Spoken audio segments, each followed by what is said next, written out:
Hello people, Libluini here with my Dominion 6 Let's Play.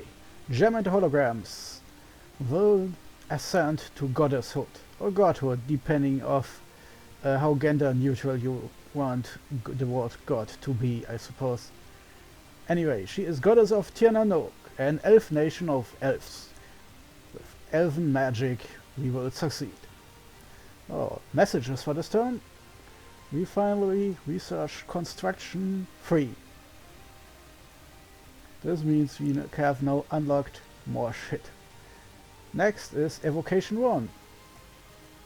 And we also completed evocation 1 because it wasn't that much really. So now we should have something to put people into the water, not just swimming across it. Then again our auto searchers and our magic auto searchers found something. First, Ocheas cast End of the Rainbow, our glamour magic path side searching magic spell. And as I thought it would be, the Dragon Scale Mountains had a site, the Singing Tree. Let's take a look. I didn't mean at the mage. Dragon Scale Mountains.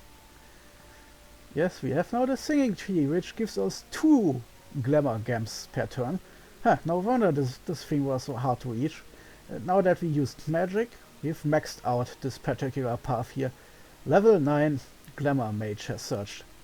Well, that's not actually true, but the spell you use is effectively a level 9 mage, so whatever the hell the developers are thinking of in the future, since level 9 is the highest a mage can be, except in... There are exceptions, of course, but anyway. Something like level 4 is the maximum you need anyway, so 9 is ludicrous overkill, but I like how the developers are thinking. And as you can see, it is magic beam. Next, my little magic side searcher will go and spell cast the End of the Rainbow into Aquamia. Back to the messages, and then we had our Banshee, who actually managed to find this here, Enchanted Well. Sounds like water, and it is 1 precious water gem per turn now, thanks to this enchanted well spitting out magic water gems. So we're now at 1 + 1 per turn. Useful, since we want to sometimes actually forge something involving waters.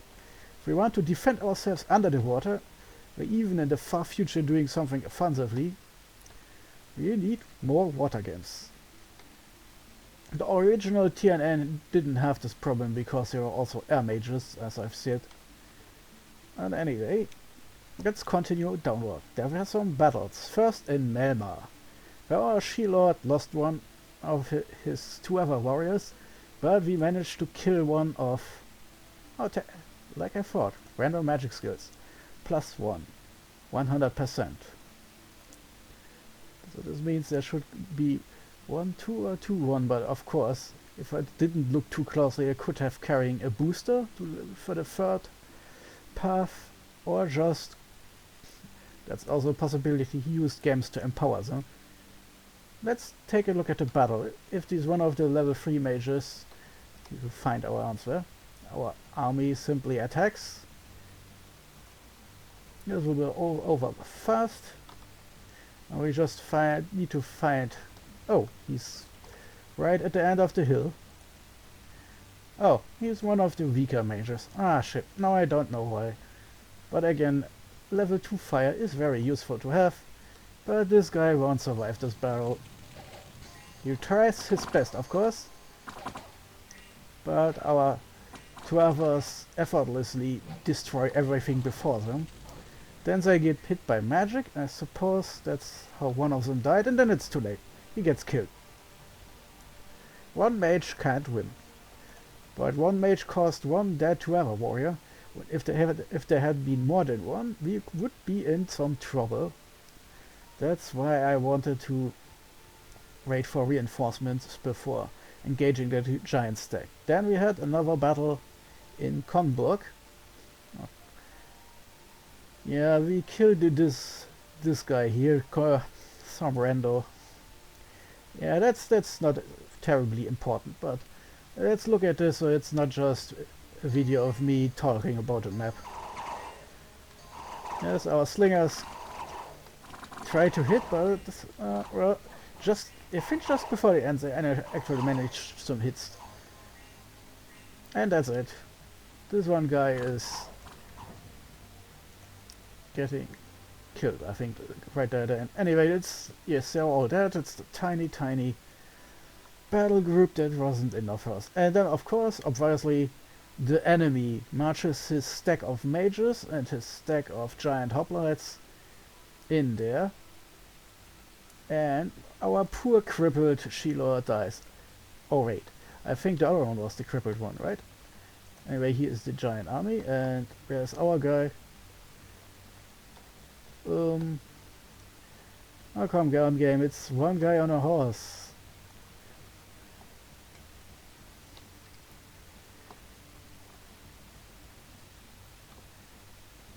Oh, yes, of course, maybe he isn't on a horse because he lost his horse.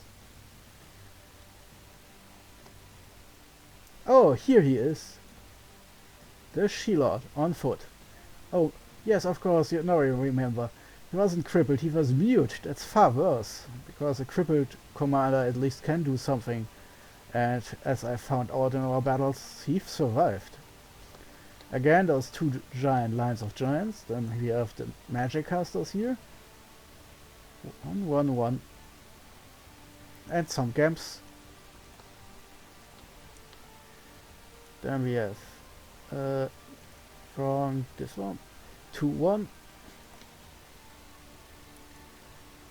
2, 2, 2. Yes, that's the Basileus who has more.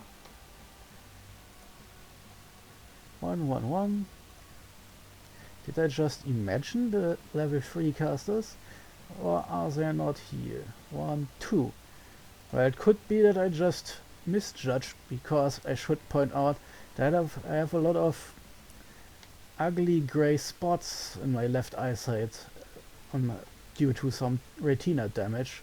And my right eye is basically not functioning at all. So it could be that what I thought was a 3 was just a 2. Maybe. Or he moved the mages into the other direction. I could of course look at the other video. Whoops, maybe I should do this next time. Then we get weaponized bacon. God of Marverni has been permanently vanquished. And he did not rule a single province, and he now has nowhere to return. Yeah, that player was squashed by Vanheim, I think. I have no idea who exactly, no, I mean where exactly Marverni was, since we can't see anything there. Where is exactly my little... Did we lose our scout here? Could be. Could be. Let's go step by step.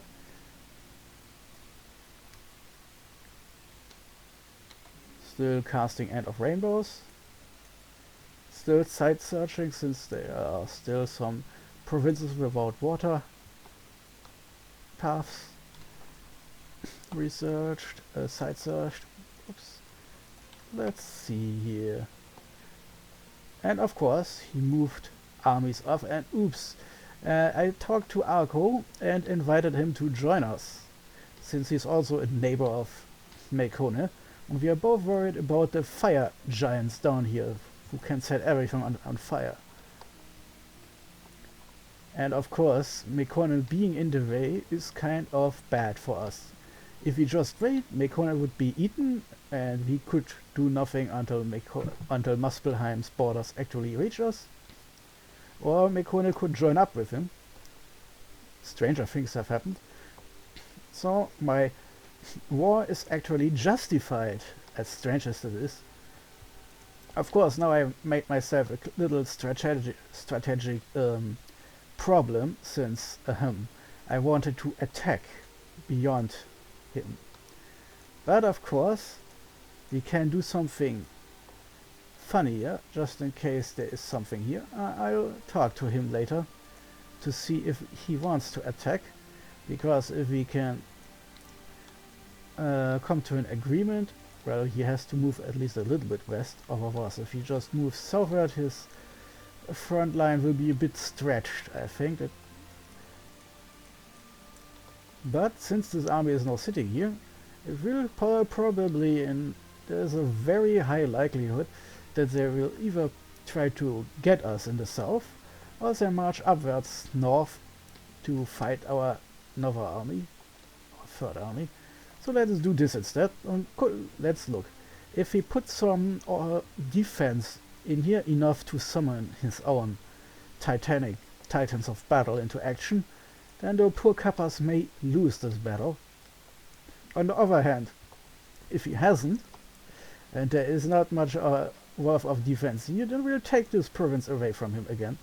And since Kappas are water units, we can also just avoid his giants by moving into Growth. Let's see how long we can do this, because if we reach Growth, we can also just try to get another water province, and then we're sitting right next to his cap without underwater units and commanders. He can't do nothing. Absolutely nothing. Defense in the water is 5. Let's go to 10. So we get a second shark, just in case there is a random event or something. Recruiting here. Let's pause it for a while. Defense 16 is high enough. And Riley isn't doing anything right now. But I can now use one of my water mages to forge some shit. So let's see what we now have. A toy sword. Glamour manipulator. Oh, that's funny. That's a child's toy that doesn't do much, but it's glamour manipulator. That's a secret power that gives you the ability to keep... Okay, let me explain it this way. Glamour mages do something called false damage. There are also some units and monsters they can summon that also do false damage if they want something. But false damage evaporates into nothingness if there is no glamour mage on the field. So if you have some vulnerable mages on the battle and you're concerned, you can forge one of these things and give them some of your more sturdier commanders. And then, if all your mages die, oh, this guy has a little toy sword, and this means the fake damage is still real. That's some dream logic for you. And we have the pixie spear, something you can do with glamour magic. That's just a little spear that gives fatigue damage in addition to just hurting someone. It can make someone very tired. So, and a coral blade. That's always useful because it has the effect of damage draw blood.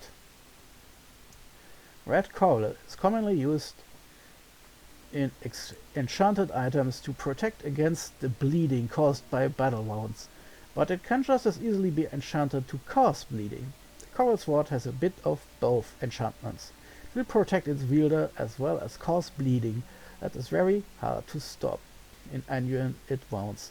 And bleeding is the most bastard status effect you can get in this game. Also, you get +8 hit points, which makes it astonishingly useful. Makes your mages less squishy and your assassins far deadlier because they can cause bleeding if they hit someone. And bleeding is like poison. Instead of just getting flat damage, calculated damage I should probably call it, since there are a lot of random rolls in the background and shit.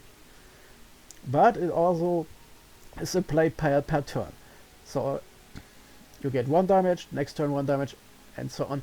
I remember, I think it was in Dominions 4, where one of my pretender gods, mighty 4-armed revenge goddess, got killed simply by someone pricked her, caused bleeding, and then after the battle was over, the game just sat there and calculated when the bleeding would stop. And it didn't stop. And 100 turns later she died by getting 1 damage per turn. Yeah, bleeding can be nasty. I think it's not as nasty as in the older games, but it's still extremely painful to get hit, especially since there is nothing to resist bleeding. Poison? Very easy to resist. There are spells, equipment, blessings and whatnot, but nope. Bleeding will always get you. Some random shit we don't need, and there is the Gossamer Gown, which gives you a little bit more hit points and R+1, so people won't immediately hit you. It's also cheap as fuck, so It's basically equipment for mages. Ranger Cloak is just something that gives you a bit more hit points. That's also new in Dominions 5, the earlier game. This kind of bonus was far rarer, more rare. So in this case, the older game would have given you a stealth boost and not much more. In this case, it's appreciated. Nice for a squishy scout you want to survive. I'll think about this. Maybe it's nice for an assassin, so our female assassins are more unlikely to get found. Then we have the Direwolf pelt, which gives a bit more attack skill, a bit more hit points, a bit more defense, a bit cold resistance. A little bit extra. And of course it also has basic protection like any armor. And then there is the Shambler skin armor, which gives water breathing. One item we could use, but we don't have the gems. But for example, since the Shambler armor is so cheap, it is extremely useful actually. Then we have some more boots. The birch boots are just protecting against cold and allow to move better over mountains in winter, and they need nature. Ranger boots give reinvigoration, which helps in removing fatigue once they have a stealth boost. Possibly another item for our magic-oriented assassins. And new Ring of Water Breathing. Also costs 5.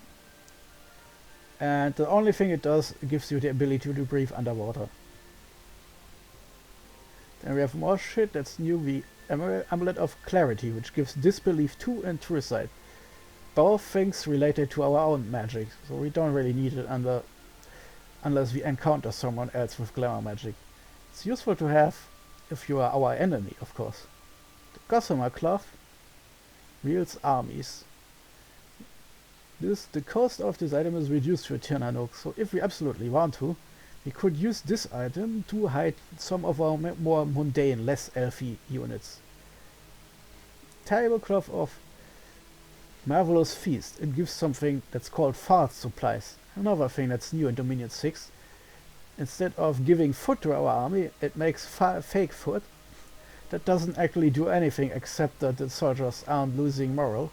They will still get diseased and die since they're still starving.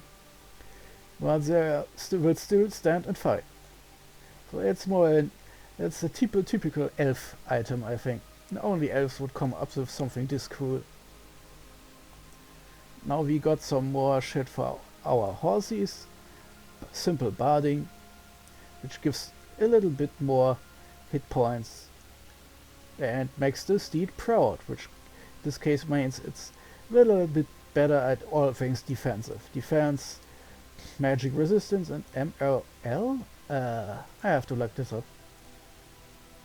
Then we have the Enchanted Barding, which doesn't make the steed proud, but also has a lot of protection. Useful if you absolutely want to send a rider into battle, but we just stopped doing this, so well, we won't. And they take nature, and the other type of Enchanted Saddle. Barding and saddle are different things.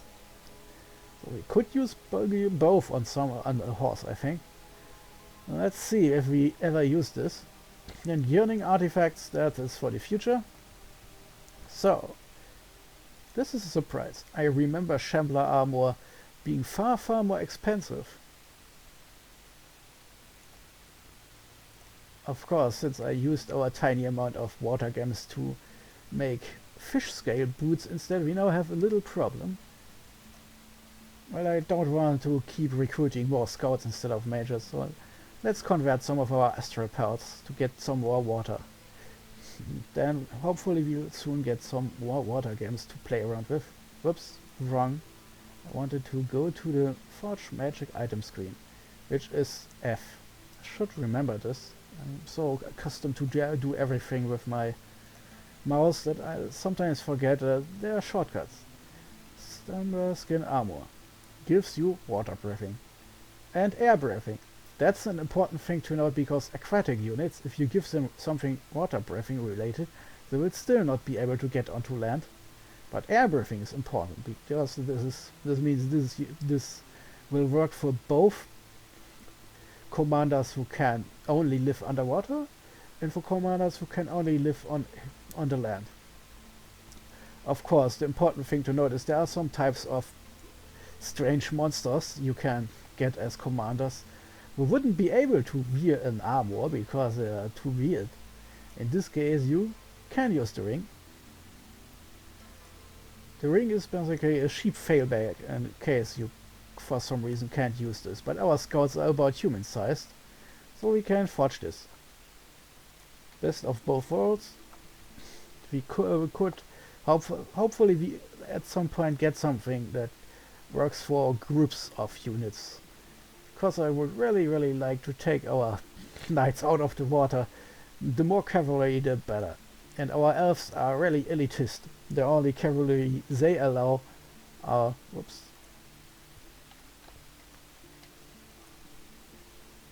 Whoop, for some reason I thought Hesperia was our capital. We only allow these guys to ride into battle. Everyone else has to hoof it. So Marie, you are now our new elf lord here.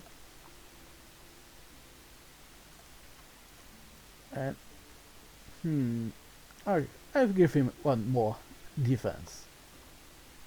Let's look at the recruitment screen. We really don't need any scouts. What is the next mage?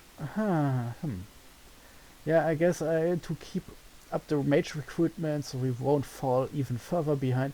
I could get the Fearbolg Druid. He's cheap and he can only research and oh, I just remembered something. Let's recruit these guys here. The only purpose is to research, I guess. Then the couple slingers. Now we have some basic recruitment going on here. Here the recruitment of our special units and mages continues. So any future army will possibly take the chunk of whatever I have recruited up to that point and take it southwards. And here we have a lot of she-lords, which is nice since we'll send them into battle soon, and yeah, unlocking more and more evocation spells over time. Well, our research speed will slow down now a little bit, since we're taking more mages into battle. If I need to, I'll have to look. Maybe not. Next turn we have evocation 2, then it's probably taking about 2 turns to give us evocation 3. Well, any little bit helps. We're getting our magic masters something to do. Of course, the ultimate combo would be if I get to Alteration 4, since this unlocks the Twilight spell, which in most cases will allow our glamour mages to be more powerful. There's also something I forgot last time to check. Nightfall.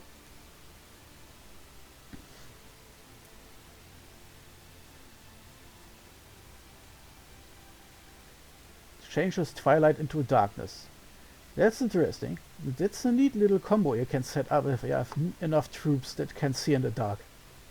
First cast twilight, then cast darkness. Of course, I think that would make our glamour mages weaker again.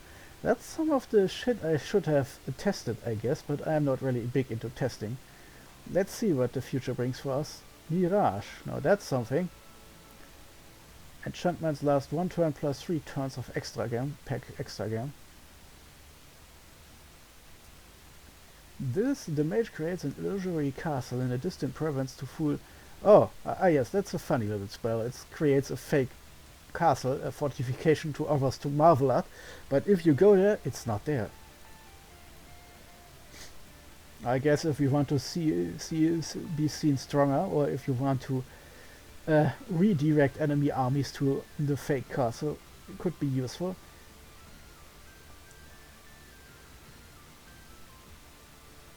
The caster becomes invisible and will be almost impossible to hit in melee. The invisibility ends if the caster is wounded. That's interesting. But it's also something you don't need gems for, and it has a very low fatigue cost, so it would be a nice buffing spell, especially for our assassins. But it's also alteration 6. This may be some time before we get there. Simulacrum is a nice spell. It basically creates a copy of your commander. And of course you can even do this with your pretender god. The drawback is there is only an 80% chance that if your simulacrum dies, your real god comes back, or your real mage. And if you fail that first chance, then next turn you only get a 40% chance, and then a 20 and so on. And then eventually your soul will wither away. So it's a powerful spell, since you can make a copy of your most powerful commander, and then your commander is perfectly safe while you send your super mage or super god or super monster on a suicide mission. And if they die, then you get the real one back. Of course, the drawback with this is if the simulacrum doesn't die, then, well, the original soul will fail to return after a year. I have no idea what happens then with the simulacrum. I suppose the simulacrum is then the real you? Would be funny to check what happens if you have a simulacrum that survived for long enough for the original soul to die. Can you then cast simulacrum again and send the simulacrum soul to die too? Would be funny if you could chain it this way. At 20 glamour gems it's a bit expensive for useless experiments, however. Dreamwell Demesne 10, and it's ritual. It reduces unrest and prevents the half of all bad events. I'm guessing it's another role in the background. Last time, just as I finished, I was so sure I would have found... Oh yes, Illusory Army. That's a nice combat spell. It's very short range, but it doesn't have to be, because it creates 20 plus fake illusion warriors, all of which can do magic false damage. So as long as they hit, the damage will always apply as long as all mages are there. It uses a path cost of 3 and 100, so even a level 3 caster can only use this spell exactly one time before he falls asleep. Well, technically he can use it 2 times, because after a couple of turns of recuperating, his natural reinvigoration, even if it's not supported by bless or magic, will reduce his fatigue below 100, and then the AI will try to cast the spell again if it gets selected, and then the mage will be horrifyingly be deep into his what is the word? His sleepy time, his nap time, that you probably won't recover until the battle is over. And Glamour Gem cost 1. I think if you have only 2, then it would be, you would need at least 2 gems to cast it. And of course you can still overcast it, which the AI, even under sparingly usage settings, will sometimes do in battle, because it's pretty damn obvious that 100 fatigue is a bit much. And if there are more spells scripted, there's a good chance that a mage in battle under those conditions will just see, oh okay, I have 2 gems, then I will use 2 gems instead of 1, which I think halves the fatigue damage, so he goes to 50%. Now of course stronger mages will use less fatigue anyway, so our level 4 mages, for example, can use this more than once per battle, which would create 40 plus units. So I still think with 400 would be 21 times 2, 42. It's a nice spell to have. Let's say, was it enchantment 5? Would be embarrassing to put a wrong level here. Oh no, wait, it was evocation 5, right? Right? Yes. Let's put this here, and this will take for long enough that... You know what? Since we don't actually have forest, it's probably better to do it this way. currently our awesome Fey Folk summoning spells are completely useless after all. So let's concentrate on battle magic we can actually use. This is now done. Any messages I've forgotten to account for? Nope. So, these guys. These fucking unbelievable guys. We don't have much treasury left over since we used everything. But let's not make it too easy. It's a drop in the bucket, but we want to make sure that he doesn't need just to send a single scout to retake the provinces. Now, we could reunify our armies and look for the best. But our march southwards uncovered some more aggressive scouting for the win. Dead Forest and some more provinces are actually part of Mekone, so we just stop in the northeast, east, and then the south, we think. According to Arco, Mekone is small, which means, translation, Arco cannot see the western part, I guess, due to a lack of scouting in that direction, I think. At Mekone, like me, went a weird way. We, after all, are getting cozy with Riley, while Mekone is getting cozy with Muspelheim, in both cases because there's an impassable barrier. In our case, the ocean, in their case, an actual impassable barrier, as with this map setting chosen, a mountain line is completely impassable if there is not any kind of passage through. A mountain pass, that was what I was thinking of. So, but we still have no idea what's over there, since we have our scout sitting here. We keep a look at what's going on in the capital. But since I don't like surprises, and we're still in a phase where the final assault on Mekone will take some preparation, so let's move him eastward to see what's going on there. And our armies then, of course, have some... Well, can they? Nope. We can't swim. Or to be precise, one of them can't swim in the way that he is really fast and can use his secrets and his force to just move through here, I think. Can one of them actually swim? Oh, you fucker, you have sailing. Yes, sailing is the problem. Sailing means he can just sail across the river. Oh. Let's see. Did I...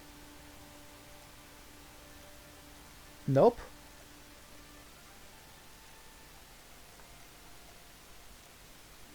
Okay, now I'm confused. Huh. So he can jump across? That's funny.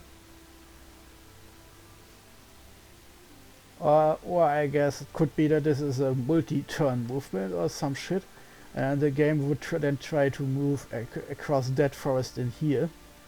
Anyway, let's keep our troops and units together, and our commanders together.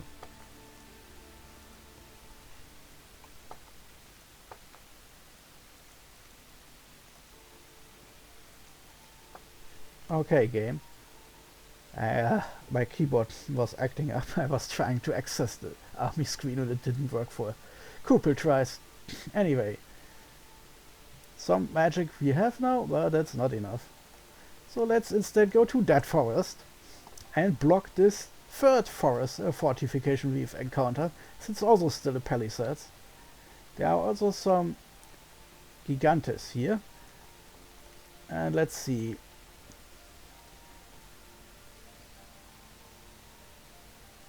Not much about how well defended it is. Oh, yes, that's a scout. Useful. Scouty, my friend. Let's go into this direction and see what's down here. On the other hand, let's go here because we have no idea what's there. I want to see where the border with Muspelheim lies in this direction. And then you, my powerful friend, the last misfit. I should have named that guy not after the second girl group of German dollar games, but after that one guy who has his two girlfriends in the third band or something. It's from the later seasons, I think. Well, if this guy dies, we can do this. And give the second prophet an appropriate name. So now both armies are unified and strike at that forest, blocking them even if they're not immediately wind and storm. And of course, even more importantly, it will erase any defense he put there, and here now that has to spend money again. Strategically, Mekone can now go in two directions, and we are following us, thinking that we are weak instead of just scared of taking lots of casualties.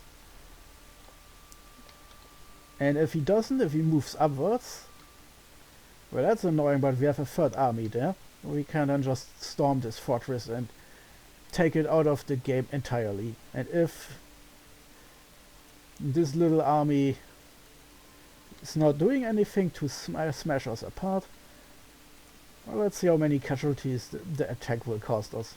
If everything went well, and if he actually is dumb enough to march upwards into the north, unsupported as he is, I just take this fortress, maybe use my secondary army with my prophet to hover up some of the nearby provinces. Not too many, of course, because he has a second army too, which could come across the royal forest. But this is just a plan in case he does nothing or marches off into the wrong direction. What I'm willing to do here is, if there are not enough of a reaction coming, is storming the fortress, taking whatever provinces there are, and then going northward again to take this province here. And here will be either going northward, and then we'll fight in here with our slowly getting stronger each time army. Every She-Lord is a powerful mage to add to our repertoire, and with each turn that passes we getting closer and closer to making all those mages really, really good at shitting fuck up. Is there something more impressive here? Oh no, there is some kind of crown helmet thingy that gives a magic boost to glamour, but we apparently need to research construction 5 to get to it. The only thing we have is this lesser thing, the gossamer gown. Not that useful, but it's a little bit. Of course, with our She-Lords it would replace actually functional armor, so not good for anything except our tiny little mage womans. Yes, of course. Do we have someone? I think I've recruited at least one, I think.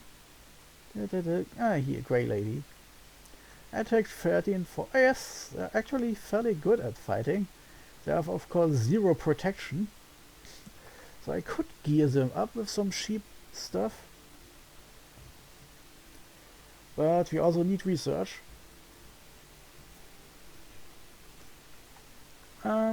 Magic items.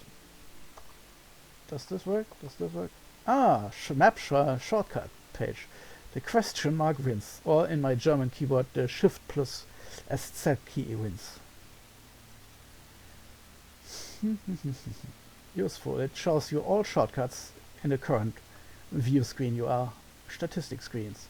So magic, global German's magic item treasure F7. That was what I was searching for. F7. You have this latest lantern here. I haven't used it now because it also is tainted, and whoever we give this to will eventually become useless. But since we are recruiting these little fearborn druids now, the first one will get this lantern as a gift from us. And then let's see. We have a ton of She-Lords here, and they are heavily armored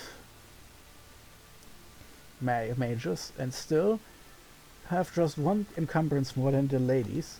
And the ladies have 0 protection, are therefore extremely vulnerable to even stray hits.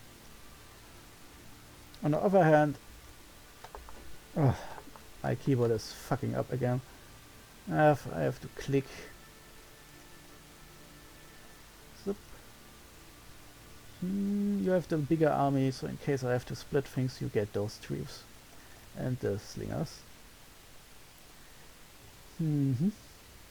Nice, nice. And Melrone, I will give him some name, hopefully before renaming isn't... Oh, I can still rename him.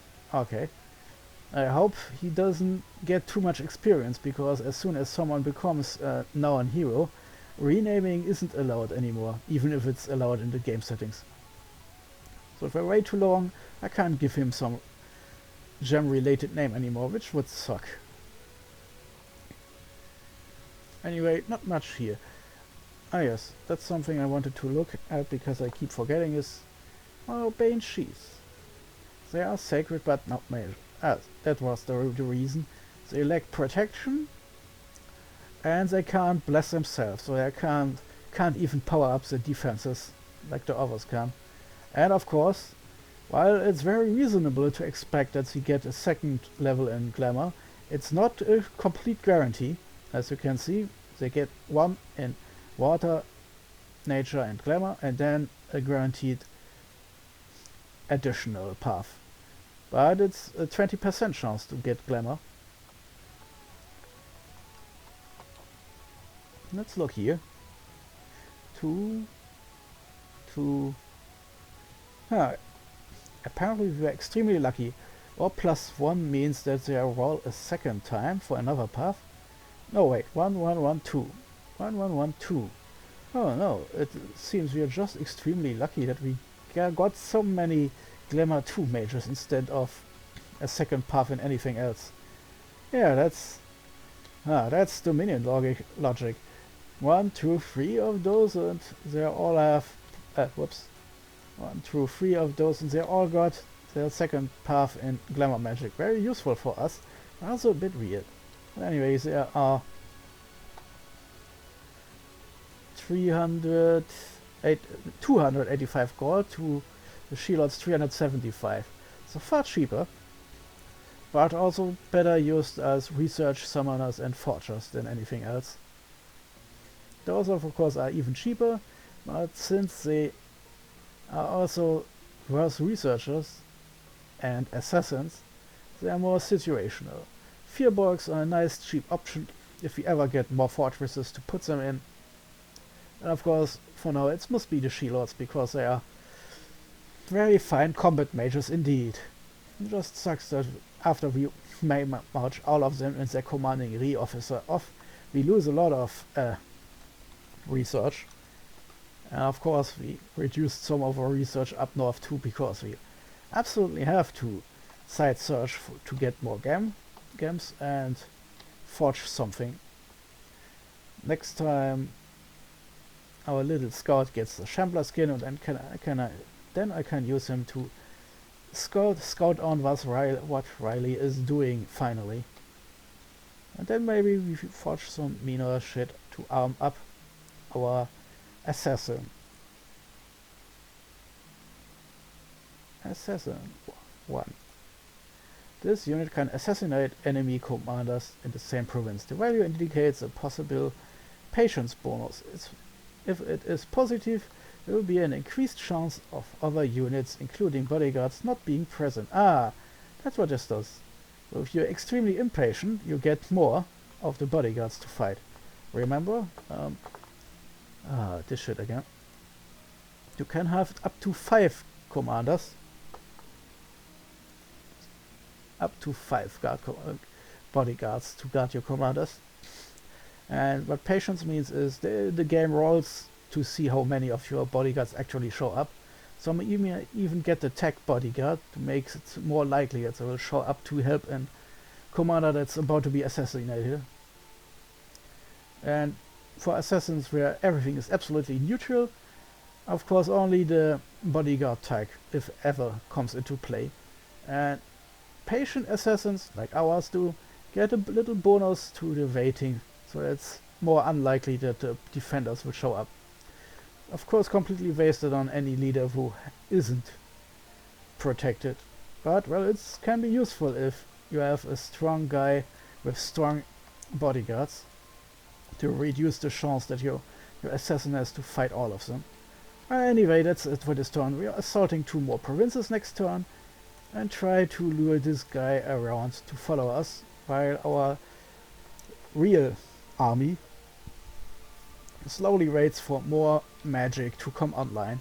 Because if we manage to get our Twilight Phantom Blast combo going, then all those She-Lords and their Recommander will do a lot of damage to these dumb giants. That will be impressive to see.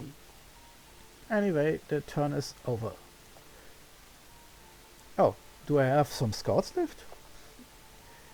No, that's not a scout.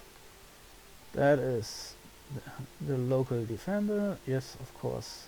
This guy, this guy, this guy, and that's it. Oh, we sent our scout underground. And there is Abizia, our friend. Okay, let's get out. Good to know. So Abizia is under this fortress of Vanheim. Well, we found another player. And let's hope that Vanheim and Abizia get into a war, because then the player will be too distracted to care what is happening in the east. Now we're done. Liblini, out. Ah, shit, it's a double turn. Ah, I split this open. My throat hurts.